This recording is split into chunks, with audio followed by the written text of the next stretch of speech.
Bling bling, welcome to Diamond Town, Africa. It's time to learn geography now! Hey everybody, I'm your host Paul Barbato. If there was ever an African comeback kid, Botswana would definitely fit that title. But first, you know the drill, let's dissect the flag. The flag is pretty simple. It has a blue field cut horizontally by a black stripe with a white frame. The blue represents water, or more specifically rain, as it is a precious resource the country relies on and sustains life of the country. The black and white frame also has two meanings, the first one being that Botswana is a country of diverse cooperation between people of different races that work in harmony, and the second that it represents the stripes of a zebra. Easy. Moving on. Botswana's location is kind of serendipitous in that for the longest time, they didn't even realize that they were sitting on buried treasure. First of all, Botswana is located in the southern area of the African continent, about the same size as France, and is bordered by 4 other countries. Looking at the map, you would think Botswana is only bordered by Namibia, South Africa, and Zimbabwe, but if you look very close at the northeastern tip where the Chobe River meets the Zambezi, you see the Zambezi Quadrupoint, in which all 4 countries meet. This spot has the ever so narrowest of borders, only a few dozen meters wide, that Botswana has with Zambia on the Zambezi River. This area is right on the A33 road that takes you to the Kazungula Ferry, the only place in all of Botswana that gives you access to Zambia directly from Botswana. This is also the only part of Botswana that touches the world-famous Zambezi River, which has been historically used for centuries for navigating across the African savannas. It's kind of funny though, because when drawing the borders, they probably could have taken more, but Namibia was like, oh hell no, I'm gonna go get me some of that Zambezi, y'all. Look at me, I got this dry skeleton coast, I needs my hydrations. Botswana's capital and largest city is Gaborone. If you speak Setswana, it's pronounced Gaborone, located close to the border of South Africa, and the country is divided into 9 districts. With the exception of Namibia's straight and quite frankly very distinct and noticeably well-marked border with Botswana, the Caprivi Strip, most of the borders are rivers, like the Chobe, Limpopo, the Shashe, which by the way, in the very east, Zimbabwe was like, look, I know we're using this river as a border, but I'm just gonna draw a radius around the station of Tuli, and everything in that circle is mine to use as a wildlife reserve, even if it does cross the river. Okay, a wildlife reserve. Okay, you can have it, Zimbabwe. Otherwise, Botswana is pretty open and free. As the 3rd least densely populated country in Africa, it's a haven for nature and safari enthusiasts. Ooh, good opportunity to transition.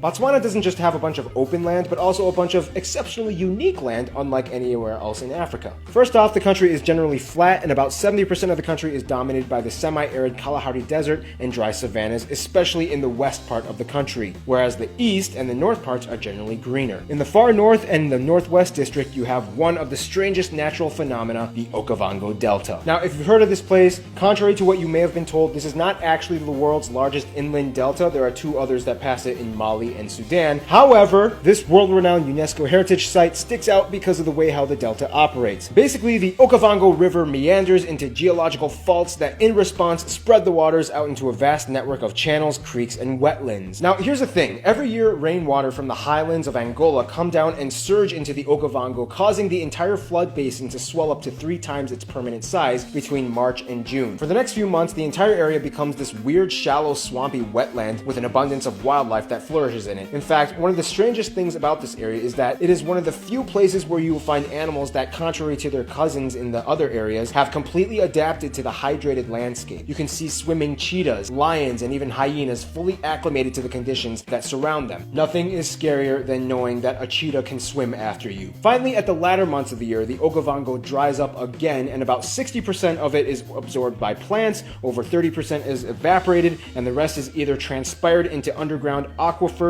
or drained into Lake Nyami. Now, granted, Botswana is dealing heavily with drought and desertification in their country and is trying to combat it with legislative action. To the east, you have the even stranger Makadi-Gadi and Suapans, which are 2 large salt basins, just like Salar de Uyuni that we learned 2 episodes ago. Remember?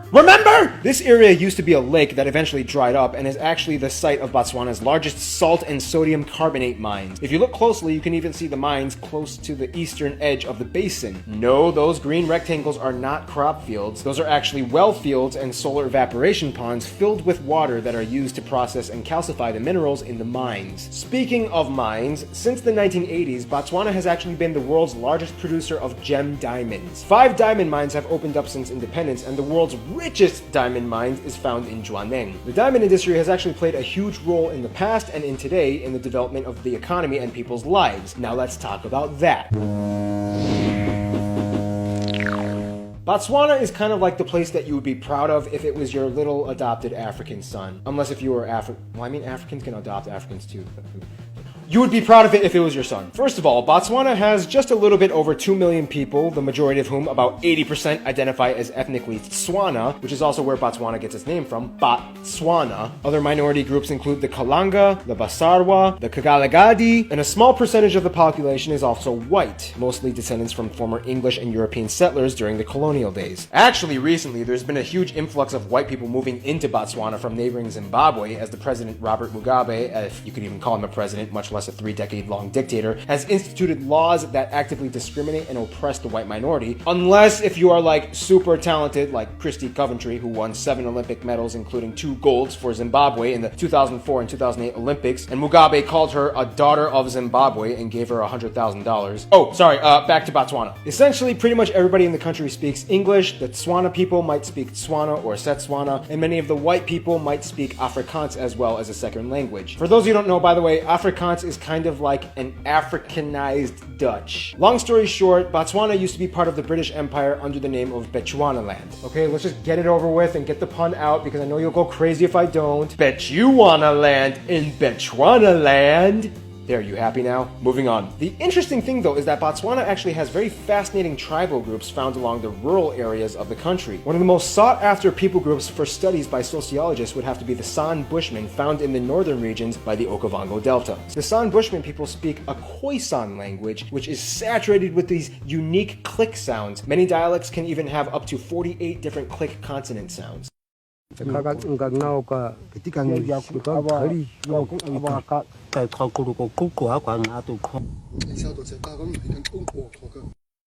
The country operates in a democratic parliamentary republic with a president as a head of state. In fact, according to Transparency International, Botswana actually has the least corrupt government in all of Africa, on par with countries like Portugal and South Korea. Culturally, Botswana identifies closely with other countries in the South African region. About 70% of the people identify as Christian, and regular church attendance is actually pretty high. The rest are either non-religious or ascribe to folk religions. Essentially though, Botswana used to be one of the poorest countries, but today has developed a steady economy and infrastructure that has made it into the 4th largest GDP in all of Africa, on par with countries like Mexico and Turkey. This is partially thanks to the mining industry, but also to the new financial sector that Botswana is heavily investing in. With strong fiscal policies and free market enterprises, Botswana was able to nab over $7 billion in foreign exchange reserves just about 10 years ago. Today, Botswana has Africa's highest credit rating, and with a well-capitalized system which allows high interest rates, Botswana seems to be doing something incredibly right. I'm coming for you, Switzerland! Wow, Botswana, looks like you've stepped into the international limelight.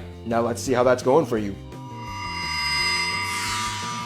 Now, when it comes to friends, Botswana kind of has like this weird seesaw effect in which they like groups of people that typically don't like each other. First off, we have Russia and the US. The US is not only a huge partner with multiple embassies and consulates for each side, but so far is also the largest provider of aid in medical relief, and especially in the HIV and AIDS division amongst the residents. Peace Corps professionals consistently stop by and even help build facilities, as well as develop and train native Botswanans to tackle the issue. Nonetheless, Russia is actually seen as a little bit more favorable to the Botswanans. Russia swooped right in shortly after independence and was one of the first countries to acknowledge Botswana as a nation, just like they did with Angola and Benin. Are you kind of seeing a pattern going on here? They hit it off really well early in the game. Russia maintains numerous trade policies and educational cooperation agreements with them, and to this day each side has embassies and consulates. Botswana was kind of seen by Russia as like a potential breeding ground for communist ideologies. However, unlike Angola and Benin, the whole thing never really kicked off, and eventually they became a democratic republic, but still maintained good relations and and to this day, Botswana is one of the countries that Russians do not require a visa to enter. Then you have Israel and Pakistan. Pakistan has been a favored business partner and has built ties with Botswana for years, and even has overseas embassies in Beijing and Yemen for each other. However, Israel also has cooperation agreements and invests heavily in the irrigation sector to help Botswana fight its desertification problem by suggesting models that have worked for their own country. Israel is also facilitating the development of the Botswana International University of Science and Technology. Finally, you have what Botswana would consider their best friends, Namibia and South Africa. These three countries go way back. First, South Africa used to have some drama with Botswana, but today is really close and has signed numerous agreements in tax, agriculture, health, transport, and more. A huge portion of the Botswanan economy is dependent on South Africa, and culturally they resonate pretty close as they were both parts of the British Empire. Namibia, though, is really close to Botswana too, but remember, Namibia kind of broke away and became independent from South Africa. So here we have a country and another country that used to be part of that country being friends with this country. It's kind of like going to a party and realizing your ex-wife is there. Nah, but relations between South Africa and Namibia are fine. Soon after Namibia's independence, Botswana was one of the first countries to shake hands and sign treaties. The only issue is that Namibia once scared the crap out of Botswana because they almost planned on deferring the water from the Okavango River away from the basin to help irrigate their land, which would destroy the whole delta. Luckily, the plans were diverted. In conclusion, Botswana is like the little African country that accidentally got blessed and then ran with it. Stay tuned, Brazil is coming up next. Hey Geography peeps, so it's like 2 a.m. and I'm about to upload this video, but before I do,